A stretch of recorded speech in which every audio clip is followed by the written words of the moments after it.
Hello, Bible class. Just a quick tutorial to introduce you to the book of 2 Corinthians. Of course, we know that the Apostle Paul wrote the book of 2 Corinthians, and he wrote it to the church at Corinth. But why did he write? There seems to be three purposes that jump out to us from the book of 2 Corinthians, and it kind of even outlines the book for us. In the first 7 chapters of the book, Paul gives reasons for his change in itinerary. You'll remember that at the end of 1 Corinthians, Paul tells the church what he planned to do, that he planned to go through Macedonia, the northern part of Greece, and then come down and stay with the church in Corinth and maybe even spend the winter there. But for some reason, that didn't happen, and Paul explains it in those first 7 chapters. Then in chapters 8 and 9, Paul gives some more instructions on the collection that's to be taken by the church for the Christians who are living in Judea. And that, of course, Paul also mentions that in 1 Corinthians chapter 16, the first few verses, and he really wants them to be prepared, and so he writes to them again. Evidently there was a problem with that, and they weren't getting prepared. And Paul, in the last part of the book, chapters 10 through 13, lets them know that he's certainly coming, and he addresses some problems that they have in the church, mainly this idea of false prophets, false teachers, that Paul calls super apostles. People who are claiming to be apostles, but certainly aren't. And they are bad-mouthing Paul to the church there at Corinth.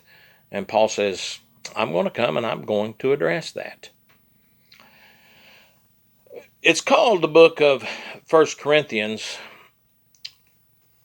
but it is in a larger group of letters that has come to be known as the Corinthian correspondence, a back and forth between Paul and the church at Corinth.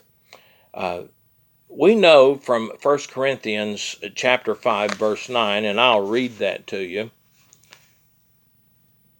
but we know that the book that we have as 1 Corinthians isn't the first letter that Paul wrote to that church. Because in 1 Corinthians chapter 5, verse 9, it says this, I wrote to you in my letter not to associate with sexually immoral people. Paul references here a letter that he's already written. So we know that there was an initial letter that came from Paul to the church at Corinth. Well, in chapter 7, another letter is mentioned.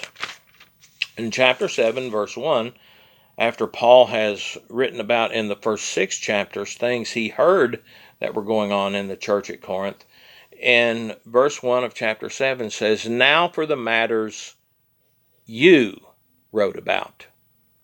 So evidently there was a letter from the Corinthian church to Paul. Paul had written an initial letter to the Corinthians, and now they had written back. 1 Corinthians, which we're reading, is the third letter in the correspondence. It's Paul's reply to their letter that he had received from them. And then there is a letter that is between 1st and 2nd Corinthians. It is known as the painful letter in 2 Corinthians 2 and verse 3. Let me read that to you.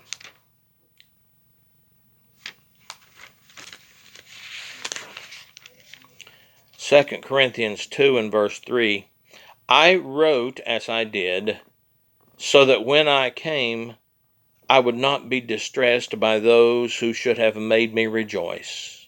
I had confidence in all of you, that you would all share in my joy.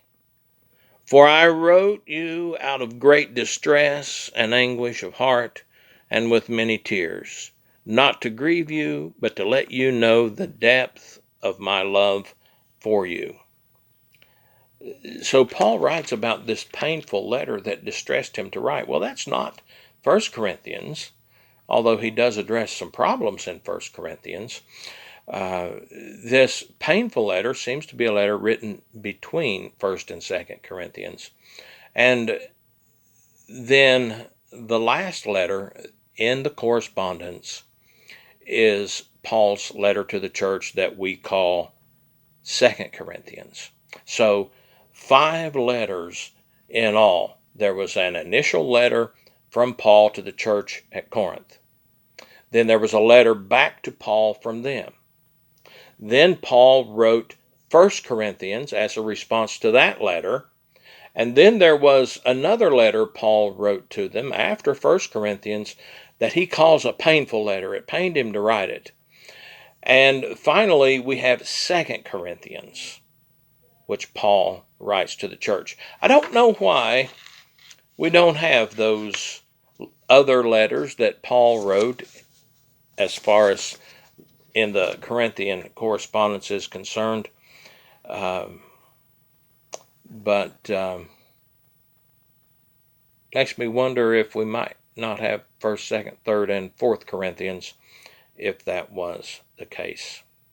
All right. That's about 7 minutes. Look for another one of these probably tomorrow. Thanks and God bless.